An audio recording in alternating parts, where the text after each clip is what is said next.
Hello everyone, and thanks so much for taking the time to check out this video. In today's installment of my ongoing series on SKS patterned carbines, I will be offering part 2 of my segment on relative quality. Today I will be specifically addressing Romanian and Albanian production. If you have not seen part 1 of the relative quality series, or my video on identification of common variants, you may find it beneficial to watch those videos prior to watching this video, as they may provide valuable context to things I will discuss today. That being said, do your thing. Honestly, just glad you're here. Without further ado, let's dive right in and talk about Romanian production. This is going to be a much easier pattern to talk about, as virtually everything I've said about the Soviet weapons in the previous video is still true. By and large, Romanian examples are true clones of middle and late pattern Soviets. I will say that I have encountered Romanian examples which exhibit marginally looser tolerances than what I've personally encountered on Soviet examples, but certainly not enough to cause an issue. To me, the picture it paints is one of the Romanians fully utilizing the allowable specifications in the technical data package, whereas the Russians seem to hit things right on the head, not because they had to, but simply because they could.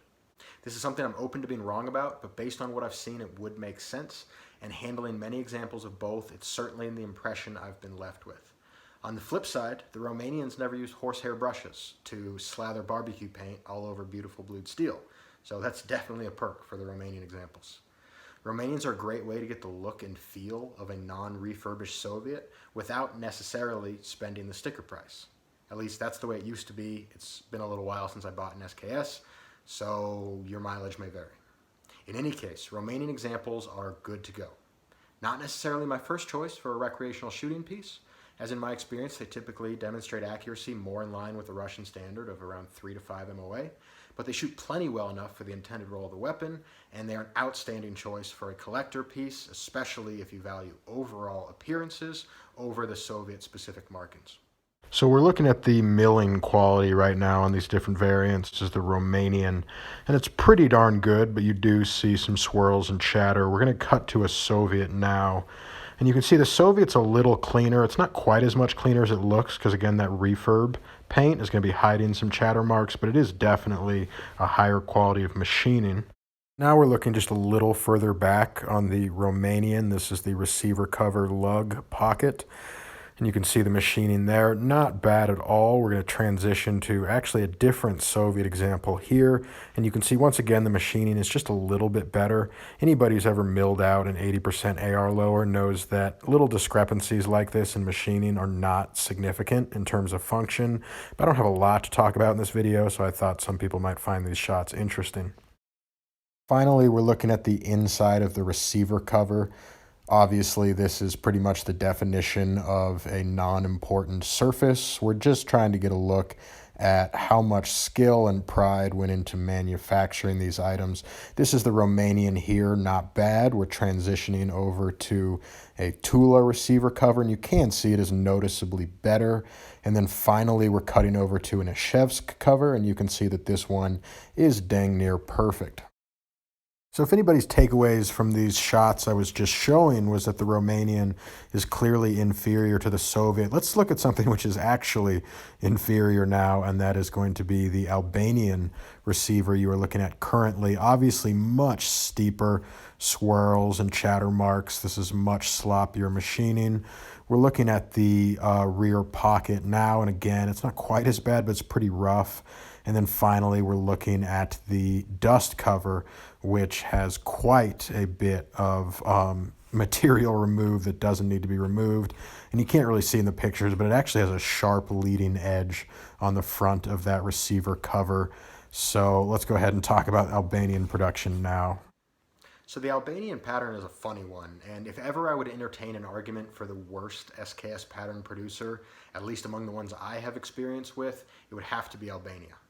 The fact is, Albanian production quality is all over the place. Some examples look perfectly reasonable, while others appear to have been machined and assembled by political prisoners, their hands shaking due to the commissar holding a pistol to their head.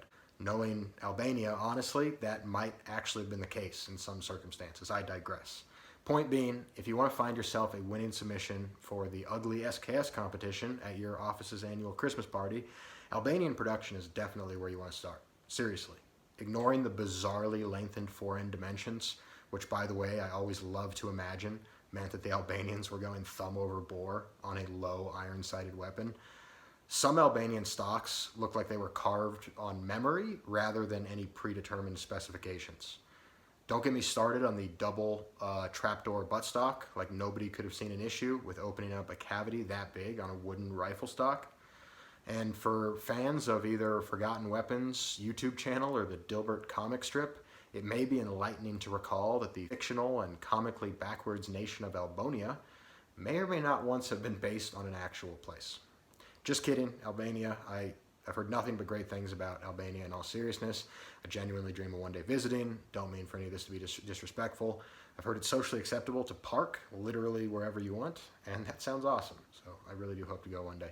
I seem to have lost where I was going.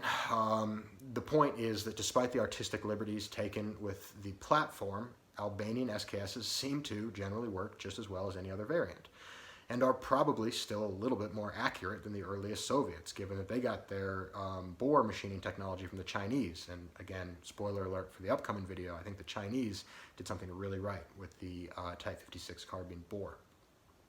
They're definitely more of a collector's item rather than an everyday shooter in my mind, and they really put the curio and relic, but honestly they do seem to fit the functional niche just fine, especially if you have some packy tape for the stock and aren't disoriented by the handiwork of a cross-eyed machinist. And honestly, I'm going to cut the video there.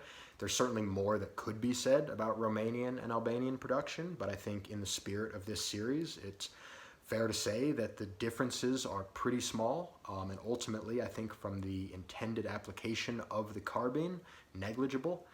So hopefully that offers you some insight, and rest assured, all the time I saved in this particular video, I'm going to take back and then some in the Chinese and Yugoslavian video, because I think that's where it gets really interesting.